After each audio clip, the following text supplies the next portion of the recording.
Welcome to Fortune Forecast. I am Daisy, your hostess, and we have started on the book titled The Untroubled Mind. It was written by Herbert James Hall in 1915, the publishing company called Boston, New York, Houghton Mifflin. It is in the public domain. You are in my book playlist. Welcome, welcome. If you're new to my channel, welcome. I did enjoy these last few chapters. Just have a couple things that I thought about was the work, and that we must find the larger inspiration in our work. And I believe this is where you and I can take the work that we do, and if we do it with our heart, if we see our part in the larger picture of things, I think that that's where we find the inspiration, no matter how mundane it may be, whether it's laying bricks or whether it's a school teacher or a surgeon.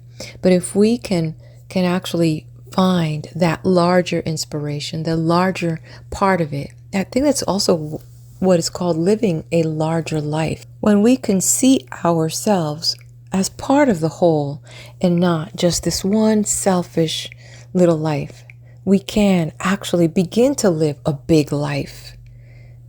And the other part was from chapter 7, where he talked about that when we can take the knowledge of greater things of life, and then we can work it into the realities of service, then, as the author was saying, we now begin to live a life through something more meaningful than just a sense of duty.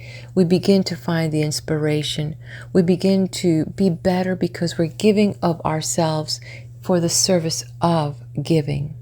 And I believe that in this giving, we begin to really feel alive, giving and living. Without any further delay, I will now move on to the next section, which is chapter 10, titled The Virtues. The author starts with a quote from Frederick Lawrence Knowles. "The virtues hide their vanquished fires within that whiter flame, till conscience grows irrelevant and duty but a name." End of quote. In most books I have read on nerves and similar subjects, advice is given, encouragement is given, but the necessity for patience is not made clear. Patience is typical of all the other virtues. Many a man has followed the best of advice for a time and has become discouraged because the promised result did not materialize. It is disappointing, surely, to have lived upon a diet for months only to find that you still have dyspepsia, or to have followed certain rules of morality with great precision and enthusiasm without obtaining the untroubled mind. We are accustomed to see results in the material world and naturally expect them everywhere. The trouble is we do not always recognize improvements when we see them, and we insist upon certain preconceived changes as a result of our endeavors. The physician is apt rashly to promise definite physical accomplishments in a given time. He is courting disappointment and distrust when he does so. We all want to get relief from our symptoms, and we are inclined to insist upon a particular kind of relief so strongly that we fail to appreciate the possibilities of another and a better relief which may be at hand. The going astray in this particular is sometimes very unfortunate. I have known a man to rush frantically from one doctor to another, trying to obtain relief for a particular pain or discomfort, unwilling to rest long enough to find out that the trouble would have disappeared naturally if he had taken the advice of the first physician, to live without impatience and within his limitations. The human body is a very complex organism, and sometimes pain and distress are better not relieved, since they may be the expression of some deeper maladjustment which must first be straightened out.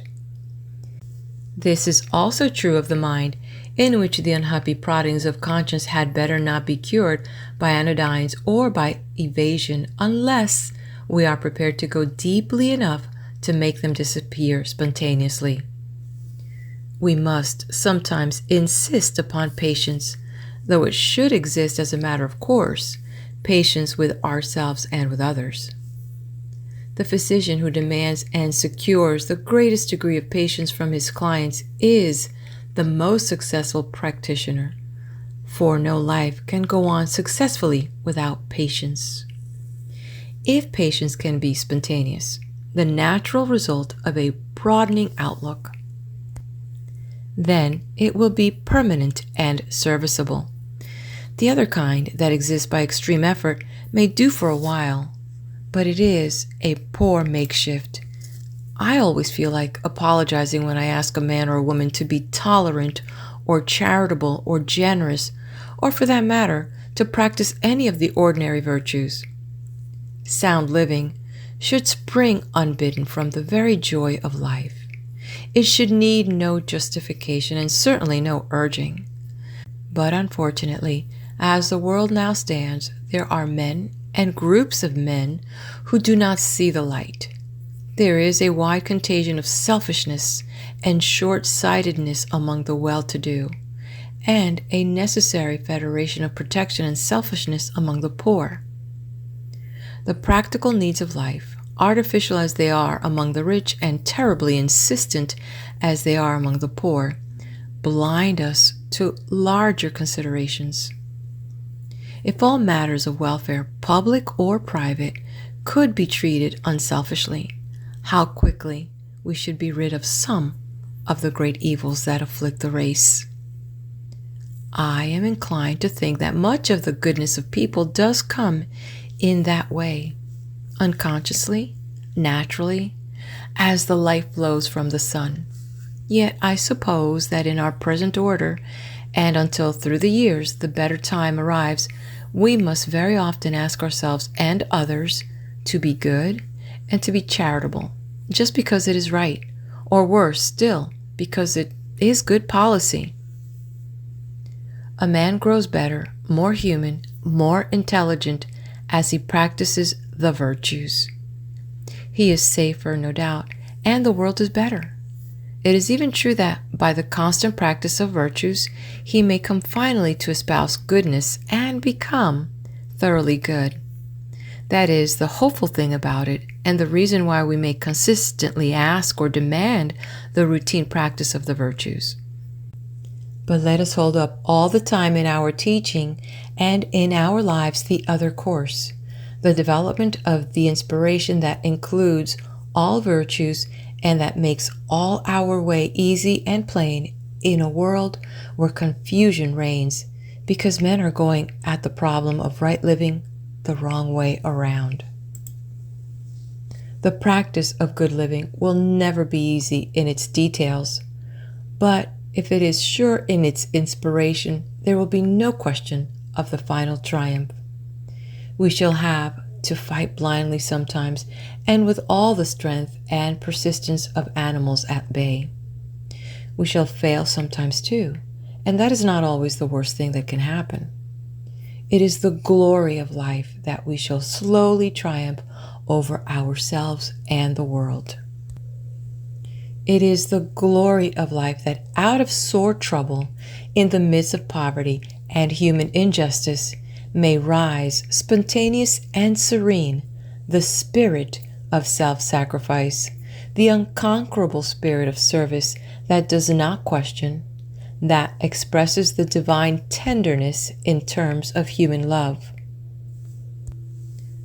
Through the times of darkness and doubt which must inevitably come, there will be for those who cherish such a vision and who come back to it again and again no utter darkness, no trouble that wholly crushes, no loss that wholly destroys. If we could not understand it before, it will slowly dawn upon us that the life of Christ exemplified all these things: charity, kindliness, service, patience. All these things which have seemed so hard will become in our lives, as in His, the substance and expression of our faith. The great human virtues will become easy and natural. The untroubled mind, or as much of it as is good to possess, will be ours, not because we have escaped trouble, but because we have disarmed it, have welcomed it even, so long as it has served to strengthen and ennoble our lives. End of chapter 10, and stay right here as I'm going to roll right through to chapter 11. Do hit that like button, subscribe to the channel, leave me your comments, let me know that you are here, all right? Sit back as we move on to chapter 11. The title is The Cure by Faith. We start with a quote by Whittier. The healing of his seamless dress is by our beds of pain. We touch him in life's throng and press, and we are whole again. End of quote. I cannot finish my little book of ideals without writing some things that are in my mind about cure by faith or by prayer. It is a subject that I approach with hesitation because of the danger of misunderstanding. No subject is more difficult and none is more important for the invalid to understand. We hear a great deal about the wonderful cures of Christian Science or of similar agencies, and we all know of people who have been restored to usefulness by such means. Has the healing of Christ again become possible on earth? No one would be more eager to accept it and acknowledge it than the physician if it were really so. But careful investigation always reveals the fact that the wonderful cures are not of the body, but of the mind. It is easy enough to say that a cancer or tuberculosis has been cured by faith, and apparently easy for many people to believe it. But alas, the proof is wanting. The Christian Scientist, honest and sincere as he may be, is not qualified to say what is true disease and what is not. What looks like diseased tissue recovers, but medical men know that it could not have been diseased in the most serious sense, and that the prayer for recovery could have had nothing to do with the cure, save in a very indirect way. The man who discards medicine for philosophy or religion is courting unnecessary suffering and even death. The worst part of it is that he may induce someone else to make the same mistake with similar results. In writing this opinion, I am in no way denying the great significance and value of faith, nor of the prayerful and trustful mind. If it cannot cure actual physical disease, faith can accomplish veritable miracles of healing in the mind of the patient. No thoughtful or honest medical man will deny it. Nor will most medical men deny that the course of almost any physical illness may be modified by faith and prayer. I am almost saying that there is no known medicine of such potency. Every bodily function is the better for the conquering spirit that transcends the earth and finds its necessary expression in prayer. There really need be no issue or disagreement between medicine and faith cure. At its best, one is not more wonderful than the other, and both aim to accomplish the same end, the relief of human suffering. When the two are merged, as someday they will be, we shall be surprised to discover how alike they are. Christian Science is rightly scorned by medical men because it is unscientific, because it makes absurd and untenable claims outside its own field, and because it has not, as yet, investigated the field in the scientific spirit. When proper study and investigation have been made, it will be found that faith cure, not in its present state, but in some future development, will have an immense field of usefulness. It will be worthy of as much respect in that field as medicine proper in its own sphere. As a matter of fact, both medicine and faith cure are miraculous in a very real sense, as both depend for efficiency now and always upon the same great laws which may be fairly called divine. What is the discovery that the serum of a horse will under certain circumstances cure diphtheria? Does it not mean that man is tapping sources of power far beyond his understanding? Is man responsible save as the agent? Did he produce the complex animal chemistry that makes this cure possible? Did man make the horse or the laws that control the physiology and pathology of that animal? Here, then, is faith cure in its largest and best sense. The biologist may not be willing to admit it, but his faith in these great laws of God have made possible the cure of a dread disease. Here, as in all matters of pure religion, it is what men say and write, not the fact itself, that makes all the misunderstanding. We make our judgments and conceive our prejudices from mere surface considerations. Call life what you will. Leave out the symbolic word God altogether. The facts remain. The true scientific spirit must reverence and adore the power that lies behind creation. It is as inconsistent for the bacteriologist to be an unbeliever as it is for the Christian scientist to deny the value of bacteriology. Medicine is infinitely farther advanced than Christian Science, and yet Christian Science has grasped some truth that the natural scientist has simply missed. When an obsession is thrown off and courage substituted for fear, we witness as important a cure as can be shown to the credit of surgery. If the Christian scientists and the other faith curers were only less superficial and less narrow in their explanation of the facts, if they would condescend to study the diseases they treat, they would be entitled to and would receive more respect and consideration. The cure and prevention of disease through the agency of man are evidently part of the divine plan. Our eagerness to advance along the lines of investigation and practice is but that divine plan in action. The truly scientific spirit will neglect no possible curative agent. When scientific men ridicule prayer, they are thinking not of the real thing which is above all possible criticism, but of the feeble and often pathetic groping for the real thing. We ask in our prayers for impossible blessings that would invert the laws of God and change the face of nature. Very well, we must be prepared for disappointment. The attitude of prayer may, indeed, transform our own lives and make possible for us experiences that would otherwise have been impossible. But our pathetic demands, we shall never know how forlorn and weak they are.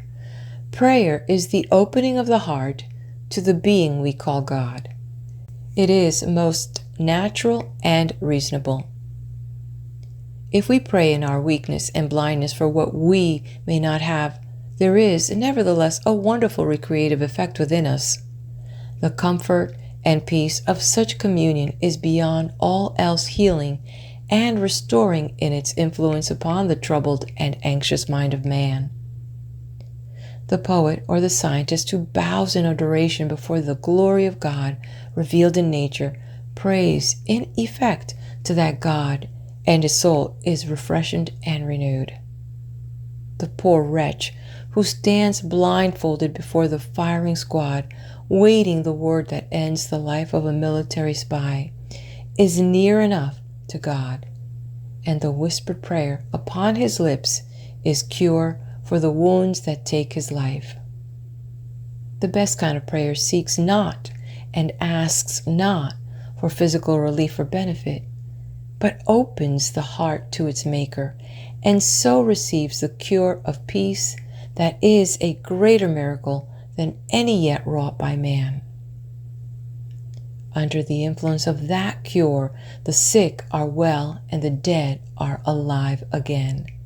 With the courage and spirit of such a cure in our lives, we shall inevitably do our utmost to relieve by any good means the physical suffering of the world. We shall follow the laws of nature. We shall study them with the utmost care. We shall take nothing for granted, since by less careful steps we shall miss the divine law and so go astray. The science of healing will become no chance and irrational thing. We shall use all the natural means to relieve and prevent suffering. There will be no scoring of one set of doctors by another, because all will have one purpose.